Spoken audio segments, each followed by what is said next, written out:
Before we Hi. start, can you give us your name and pronouns? My name is Xelestiál Moreno Luz. My pronouns are she, her, and ella.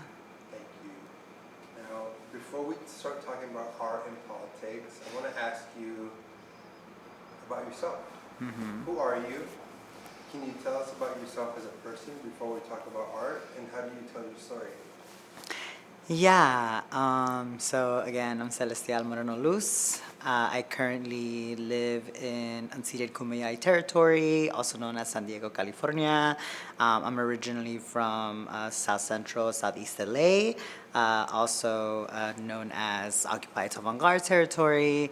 And who am I? I'm a slut, I'm a whore, I'm a travesti, I am a hustler, I am an art director, I am an interdisciplinary artist, I am many things, and sometimes I don't feel like anything. Yeah. And do one adjustment.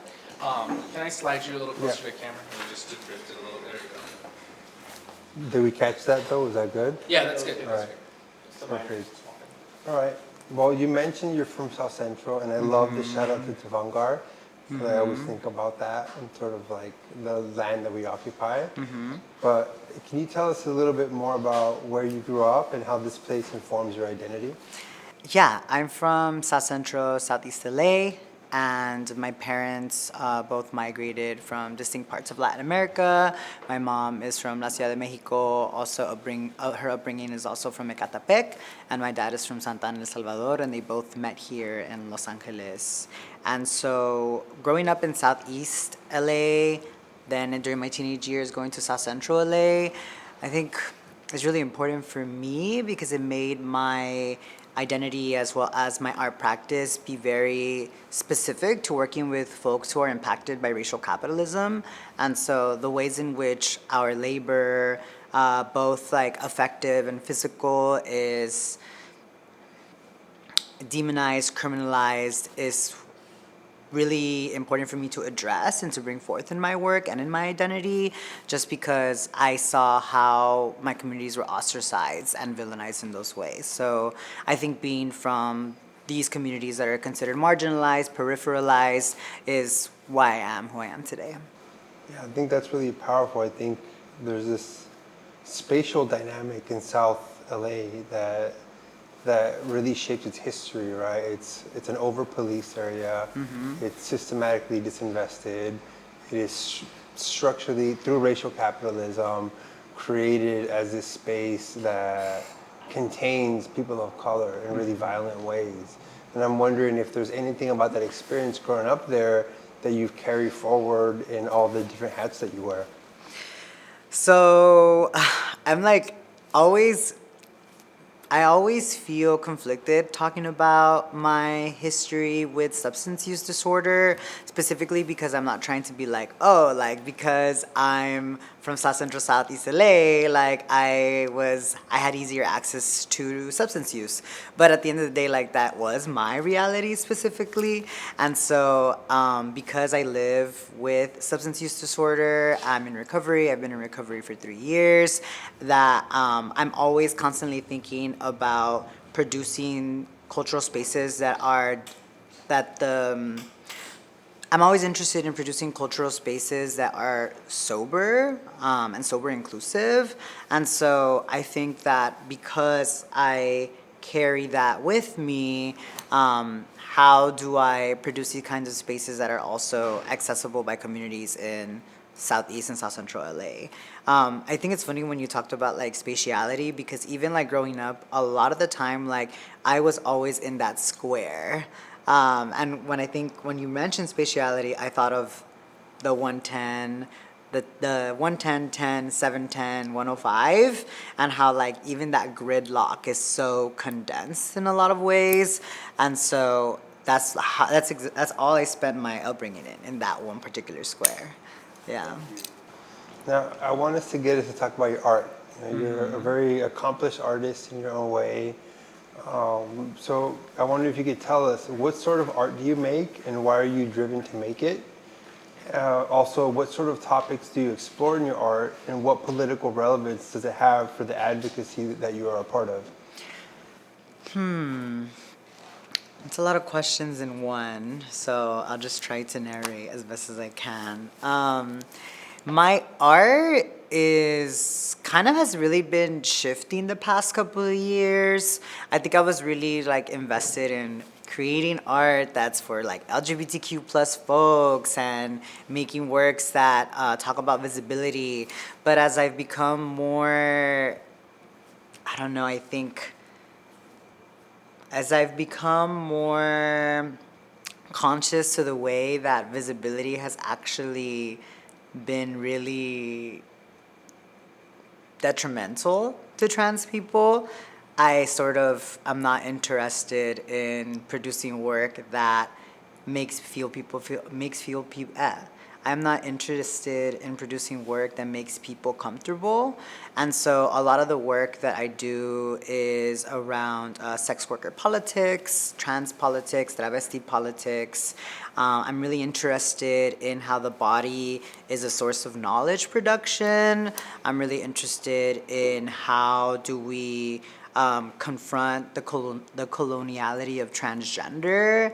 I'm really interested in pushing back against the ways that trans communities have ridden on the back of liberalism, and that's what rights are. That's how we're going to get rights when actually, like, bathrooms didn't save us 10 years ago and they're not saving us now. And so I think that my work really is looking to push back against liberal, neoliberal ideology. And so I think how I do that, right, is by centering the experiences of trans sex workers, centering the experiences of artists that are not interested in making work that is digestible, and also channeling resources that I'm able to acquire into community members who would be seen otherwise as problematic, and give them funds to produce work. So that's kind of like where my artistic sort of practice is going towards and is embedded in at the moment.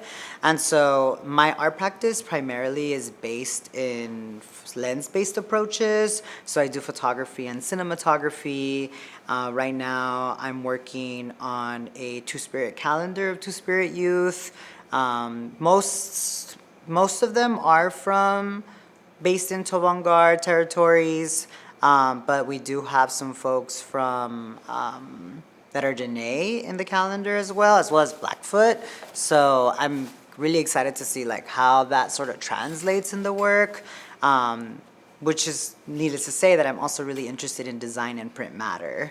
And so I'm hoping and I'm working towards my work to really be reproduced through print, so that I'm able to see how people engage with images that are not necessarily based in liberal art world making. You're giving me so much to unpack. I think the first thing that I want to follow up on is, you very strategically mobilize the framework of travesti. And my understanding is very different from the liberalist transgender genealogy. And I'm wondering if you could say more about your take on those two genealogies and sort of like your sort of like principal stance to mobilize travesti as a framework. Okay, I appreciate that question. Well, I think like I'm trying to also like localize it back to the US, and while also playing with transnational concepts, because I think I'm really interested in how like my artistic practice transgresses borders, and how my artistic practice is also based in diaspora. And when I say diaspora, I don't necessarily mean a national identity. I mean more so aesthetic practices that can connect us in ways that puts us in a position of global affinity. And so for me, I think that travesti makes a lot more sense as a way of being than trans, because at this point, what I feel like the U.S. is doing, and trans politics in the U.S. is doing, is they're so focused on visibility, representation, and the modes of being accepted, that all of this sort of like history of Black power, indigenous resistance that was based in by any means necessary is all of a sudden out the door. Like, I think we recently saw Raquel Willis, who is a prominent Black trans woman, activist, academic, scholar, who did a sit-in at the Capitol bathrooms. And so as much as I loved this sort of symbolic gesture of resistance, once they left the bathroom, it was gone, right? Like, I wish they would have like shitted on all the walls of that bathroom so that they can see how trans people cannot access bathrooms and how they're barred. So how are we like impeding on the material space that's around us in a way that shows people how trans people feel in these spaces? And so I think for travesti politic, which is travesti is like a genealogy that comes from Latin American discourse and Latin American pedagogy, Latin American discursive spaces. And I think for me, travesti does come from this idea of like that you're neither like man or woman, and that you are a monster, or that your flesh is already so fugitive, which comes a lot from the Black radical tradition, is that your flesh is so fugitive, we aren't legible by the world around us. And so travesti, I think, goes more so in the gender spectrum of that versus the race spectrum.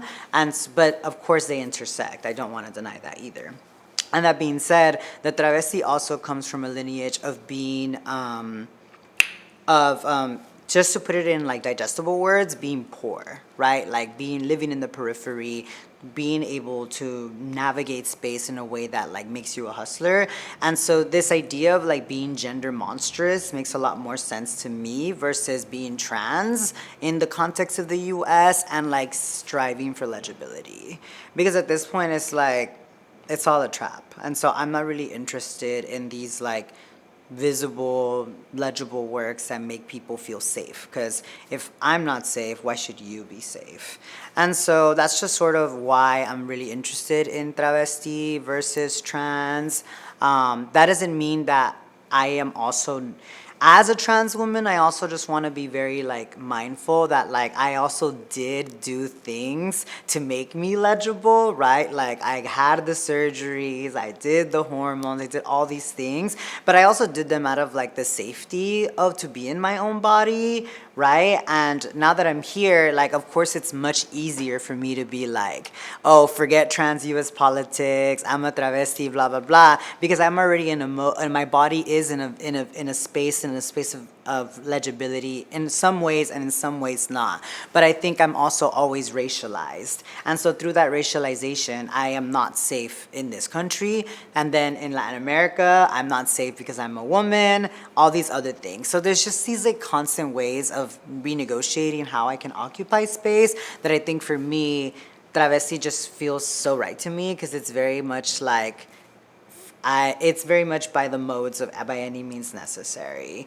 I also think that like travesti, and this is me getting a little nerdy, I also feel like travesti and like travesti politics is in line with like quantum physics, specifically because I think that like a black hole is a site where like worlds are contested, worlds are like brought into and consumed and brought together, whatever. I feel like that happens in like travesti spaces. I also feel like travesti pedagogy, travesti discourse is like a wormhole. Like it transports knowledges from one space to another. And so I think a lot of ways like the travesti is a transcendental figure. And so I think for me, like, that's why I feel so drawn to that genealogy. Yeah, I mean, it's so powerful, because what I'm hearing is like a refusal to engage in respectability politics, which I think permeated activism for decades in this country. So I have one more follow-up, because I think you have a very radical take on this refusal of legibility. And I'm wondering if you could say more in your artwork, like how specifically, for people who may be new to your work, who haven't seen it, how do you refuse that legibility through your creative practice? That's complicated right now, because I'm currently doing a Master's in Fine Arts I'm in a Master's of Fine Arts program at UC San Diego, where the emphasis is very like, okay, but what is the work doing? How is it legible to others? Yada, yada, yada. So I'm in constant sort of like friction with that.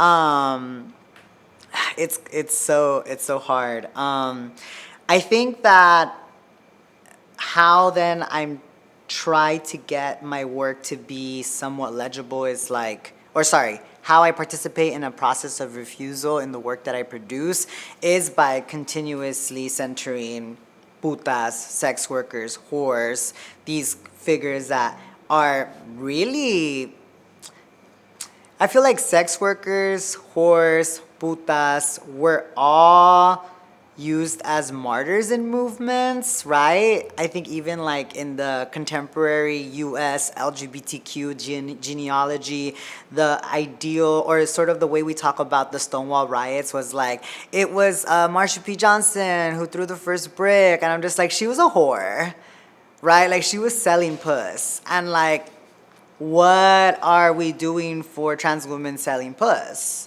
And why aren't we respecting them? And why do we create barriers for them? Like, so for me, continuously putting these folks in conversation with my work and in conversation with my practice is sort of how I can navigate and how I continuously embody a practice of refusal. That being said, I think that there are ways in which I have to negotiate refusal. I mean, I still have to survive somehow. And so if I'm able to play with refusal but also respectability in a way that feels okay with me, I'm gonna do it regardless. Well, I feel like we can go into so many tangents just on what you said that I want to dive deeper, but I also want to ask you more questions. So thank you for that. I really appreciate like the clarity of your thinking. The follow-up question that I have is, you shared a little bit about your upbringing in the square, right? Bounded by the freeways. I'm wondering if you could tell us how your life story or your experiences, your embodied lived experiences shape how you approach your work as an artist and cultural worker, and what led you to this work? So I actually, when I was in middle school, I went to Gage Middle School in Huntington Park, and I actually took this art class with this white art teacher, and I remember I was just making a mess, like it was just not cute, and she told me, "So you're not a good artist because of how you treat this space, so I'm just gonna need you to wash brushes and move on from this, cause like art is not your thing." So I just sort of sat there, really frustrated, but also, I was a child. So, of course, I'm going to be more susceptible to obeying a teacher, right? And so I was like, okay, this is what racism looks like as a kid. And so the next year, I took a photography class at an after-school club with this queer white teacher named Terry. And so Terry actually ended up torrenting me Photoshop. So I'm I'm a Photoshop girly. Like I love Photoshop so much. But anywho, and so. And the same week when Terry gave us these programs and gave it to all of us like on DVD, she gave us this lecture on like queer photography, and then the next day she was fired. And so I think that seeing the ways in which queer subjects, gender nonconforming subjects are treated in institutional spaces is sort of what really prompted my interest in engaging within higher education, within the art world, within the politic of visibility and photography, because of what I was witnessing growing up and what I was experiencing. And so I think that part of the reason why I'm here, I can't deny, although I'm not the most comfortable participating in liberal logics, I do think came from that place, right? I do think that consciousness, regardless of how radical or how not radical it is, at least if we're engaging in a space that like has us thinking about why we're treated a certain way and what we're going to do about it is important. And that being said, a lot of the work that I ended up doing and getting to where I am here was actually because of one, I was deeply involved in like addiction. And then when I became sober, I was engaged, or more like in the peak end of my addiction, when I was trying to be sober before I got fully sober. I ended up doing organizing work with the Genders and Sexualities Alliance Network. And a lot of what GSAN does is racial justice through a queer and trans lens. And so GSAN really kind of prompted my art practice. I did video interviews with queer and trans youth. I did photo work. And so again, like, although I'm not necessarily interested in the politic of visibility in my current work and stance, that's kind of where I started. And so in terms of like the genealogy of Xelestiál, like just to be very like frank, like I was interested in like what visibility can do for queer and trans people. Well, I feel like it's always like there's always an entry point, right? We start one place politically, and as we learn and grow, our stances change.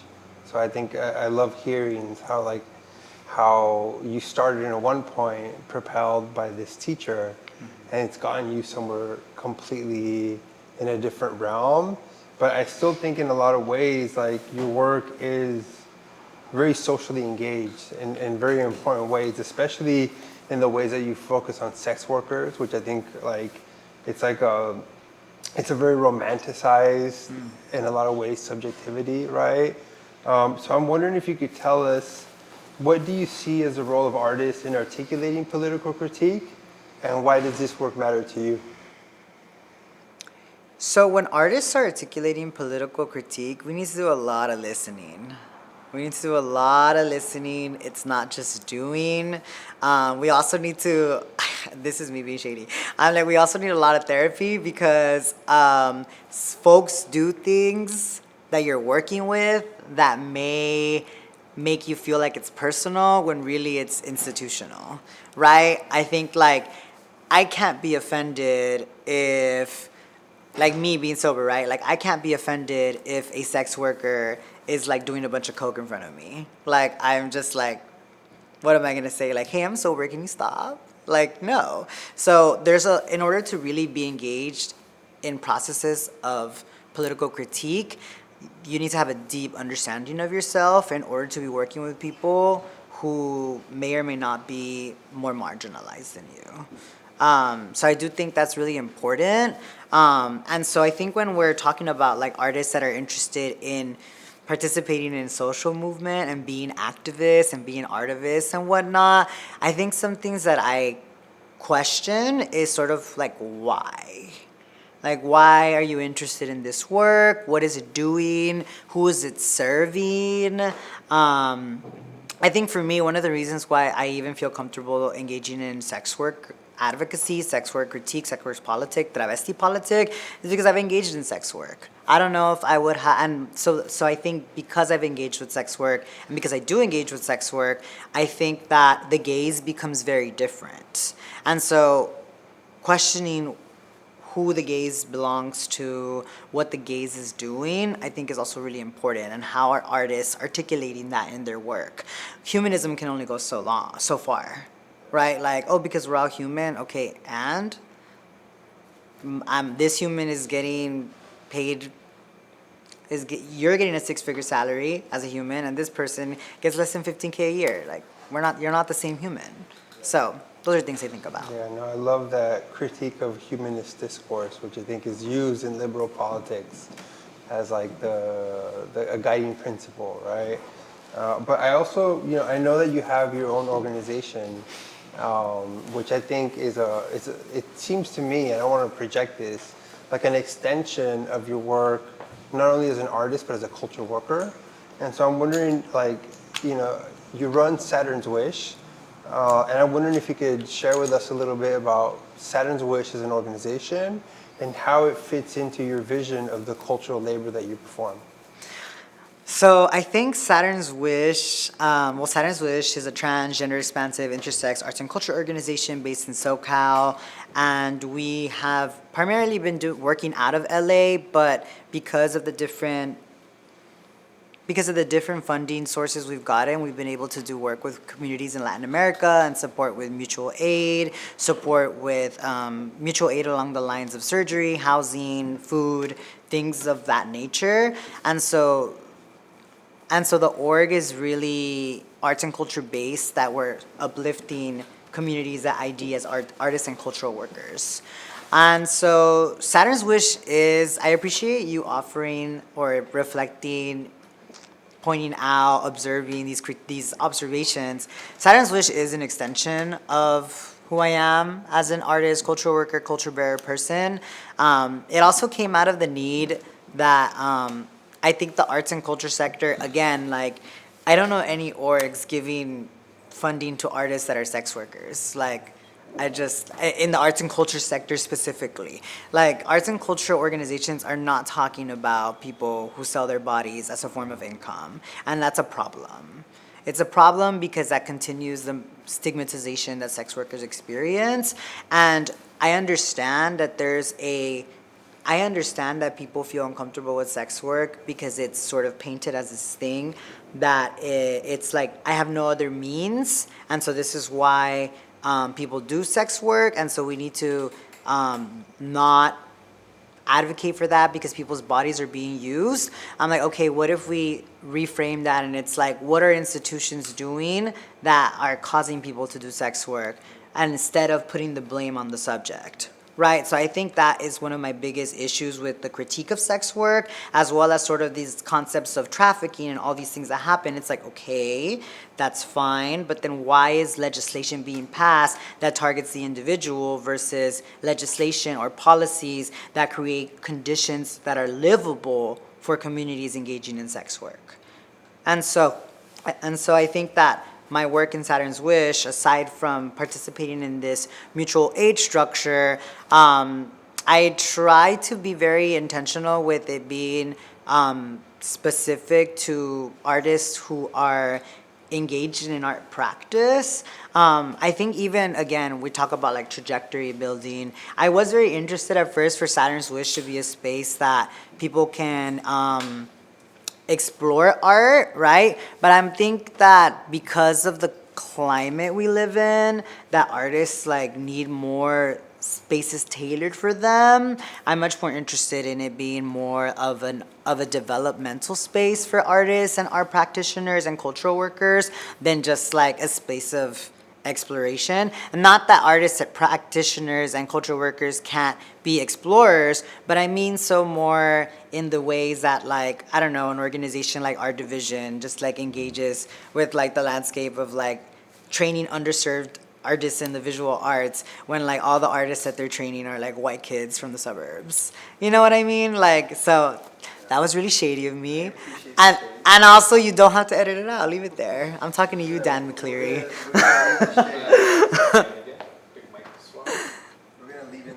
I want to pick up where we left off in terms of, I think we're working in partnership with one institute, right? And I wonder what you see, given your very critical take, and I mean that in a generative sense, right? Like, what could the art and culture sector do better to support the artists that you want to be supporting? So who is the LGBTQ Arts Coalition and what do they do? It's a coalition of LGBTQ organizations across LA County that are trying to basically fundraise and understand sort of like how to support the community. Very candidly, I am doing this project so that we can center the voices and experiences of trans people of color, right, so that they are not left at the margins. Do you know when the coalition was founded? No, I did a panel with them this summer. Right. That was the first gathering. We had a gathering maybe like 5 or 6 weeks ago at CCF offices. We hosted them, and I moderated a panel there with funders. But we can have like an offline conversation. So I think for me, my first issue is like, I've been doing arts and advocacy work for the past 6 years, and I've never heard of the LGBTQ coalition doing anything but trying to do things. And so that's the issue. That's my first problem. It's like, why are y'all not on the ground? Why are you only doing work at the LGBT center? And why are you only contained in the gallery space? And your website has a sign off of 25 plus organizations that also aren't really doing much either. So I think like those are things to consider, and like why it's always the big why for me, right? Even like the California, I think even when I'm thinking about the work that California Arts Advocacy is doing, I think I'm not saying their name right, but Californians for the Arts. California for the Arts. It's like if we're going to be fundraising and if we're going to be doing policy work, if we're going to be approaching the arts and culture sector through these reformist approaches, then I don't know. I feel like why isn't there more? What I feel like I would like to see is more policy that is specifically around tax breaks that are for artists working in the state of California. You know, again, I'm more engaged in a travesti politic where I would rather shift the material conditions through more means of civil unrest, through looting, like that's just how I work. But if I were to offer a sort of gesture, I would be more concerned with like how economically we're supporting artists and culture bearers in the state of California. Yeah, I think that it's like, okay, what policies are being initiated that create funding pools that are specifically so that artists can pay the people that they work with, right? Like I'm talking about like things like I seen when growing up, like the Boyle Heights Art Technology Center applying for grants to do programs for inner city youth that give them access to like computers, whatever. Like those are the kind of, and they seem very mundane and very boring, but like get to work. Like don't have symposiums that address the need of our climate. Go work on it instead. Those are the things that I'm seeing, right? And you know, why aren't I doing it? Well, because I'm also engaged in other things. Like, you know, there's these places that are actually being paid to do the work and they're not doing the work. And so again, it's like, oh, but there's no funding. I'm just like, okay, well, there's the biggest funding pool in California is Los Angeles Police Department. So go address that. Like, why aren't we talking about defunding the police in the LGBTQ arts and culture sector? Because we want cops? We want representation? We want rainbow cops? Like, no. Those are my issues with these spaces. I love your honesty. And I want to sort of pivot in terms of like, you know, part of the goal of this project that I'm doing with Ivan is to really highlight from people like yourself to understand like what sort of support do you as an individual, we'll get to the structural and the general, but do you as an individual, what kind of support do you need as a culture worker, and how does this intersect with the multiple identities, subject positions that shape you? I wonder if you could speak to that. Yeah, I think that like for me, so this is what Xelestiál wants right now. I'm gonna be very selfish, like, and it's in a lot of ways like my selfishness is also still very rooted in like my community. Like, I'm gonna be very I don't mean this as shade. I'm being very site specific. Like, why doesn't one gallery let us use this? Let artists and culture bearers use the gallery as a site to incite political change for LGBTQ folks. Like, I would like to be supported by giving me, I don't know, like a building, a small building. I'm not talking about like CCF. A building to be able to move cultural productions, right? Like a space of some sort that is focused on transgender, expansive, intersex arts and culture a space that's focused on transgender, expansive, and intersex artists and cultural producers, so that we're able to generate work. Like, I think that's how I would want to be supported, so that I'm able to support in delegating this space. Of course, there are things that need to be considered, questions of security culture, access, all those things. But I mean, how can I begin to address those things if I don't have the space? So I think that's how I would like to be supported. That's very specific. Thank you. Now, speaking more generally, like, what do you think are the most pressing needs for trans and gender nonconforming people of color who are artists, who face not only racism and anti-trans rhetoric, but also this paradoxical sort of like fetishization of what they create, but undervaluing of their labor?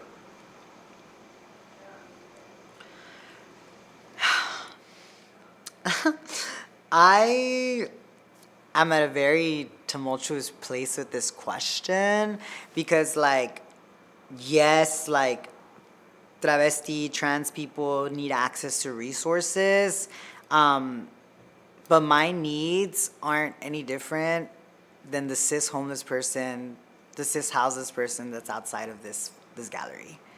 So, like, I'm always just like, is the emphasis on subjectivity so relevant when we're all being crushed under capitalism? You know? But if I'm trying to be generative, I think that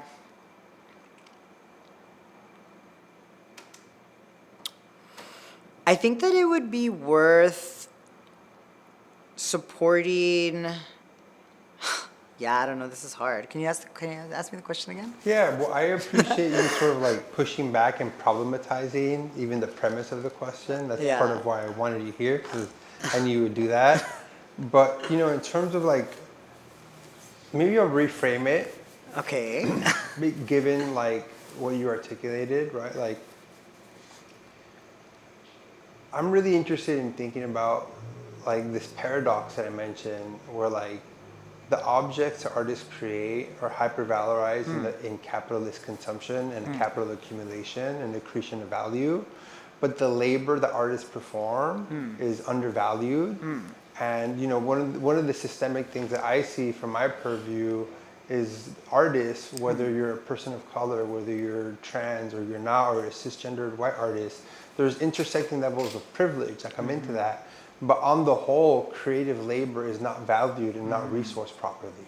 So I'm wondering, for the communities that you engage with, like, what support is needed as cultural workers who are part of these intersectional identities? That's so bad of me that, like, I feel like I can articulate an answer to your question once you, like, added layers of of like institutional language. That's so bad of me. I feel like we need to unpack that somewhere else. That being said, I think that we have become so complacent with the global art circuit that we have accepted the norms of the ways that we have to make art, and we also have to engage with institutions that are gatekeepers of art, right? I think that how I think that things can really shift is if a museum space is only open from 9 to 4, why is it only open from 9 to 4? Like, why are we not reimagining, or let us reimagine how these spaces that are literally empty and not doing anything can be activated by transgender non-conforming artists and culture bearers?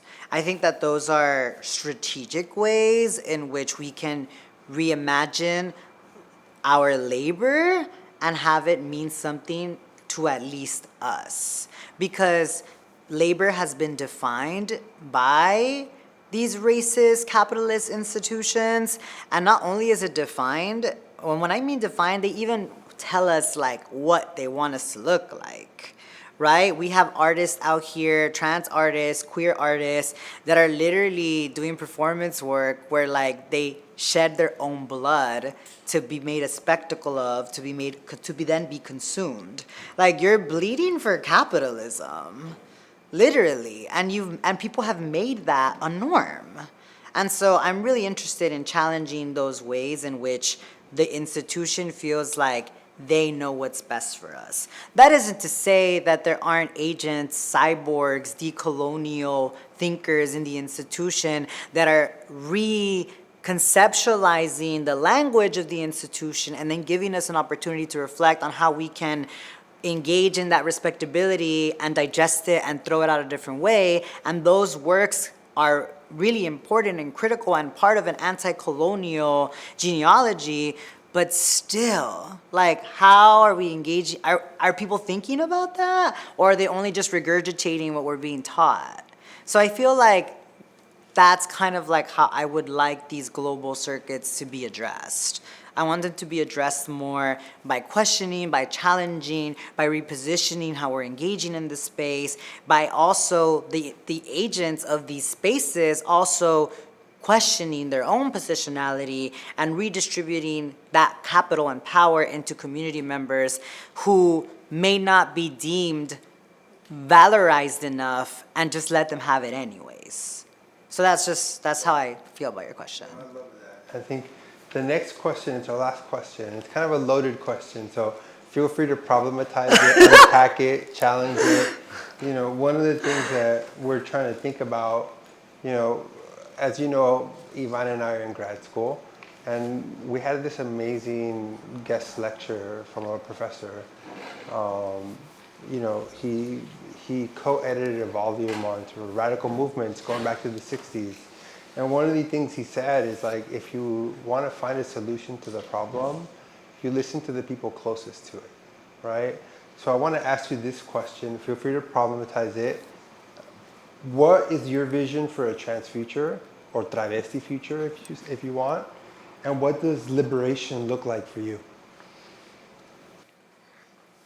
So I think that the concept of futurity is just something that like I want queer studies to keep. I think that the future, according to the ways that indigenous people and native people have taught me, is that the way that global capitalism is destroying this planet, we have no future. And so I am much rather interested in, I think, one of the interviewees said this earlier too, I'm much more interested in the near future. I'm much more interested in the present. I'm much more interested in the ways that we can engage with the relationality that we have with each other and the planet. And I think that starting there is a good way to change our material conditions. That's just how I feel. And so when it comes to liberation, I think that like it's hard to imagine what liberation can look like at a systematic level for me. The optimist in me would love to see liberation in my lifetime, but I think that to me, I see liberation as a small individual and local process at this point in time. I think that people can liberate themselves and each other. I think that some people don't want to be liberated, right? Like if then we're talking about like notions of consciousness and consent, like people are okay with throwing their money and putting stocks in Starbucks despite their global exploitation of resources, land, and people. Like people are okay with this. So some people don't want to be liberated. And I think that's something we need to talk about as well. Like who wants to be liberated? Why do you want to be liberated? What does liberation mean to you? Does liberation look like that you can finally afford that Gucci hat? Is that what liberation looks like? Or does liberation look like you and your mom no longer are in a feud over who you're attracted to? Right? So I think that the modes of liberation, because of neoliberalism, have been so consumed and distorted and deformed that it's really difficult to engage in a liberatory praxis that isn't imagined at an individual level. Or, sorry, it's really difficult to imagine an individual, it's really difficult to imagine a liberatory praxis when consumerism has brainwashed us into thinking that liberation is sought through and done through buying something. That's it. We're done. You're so smart.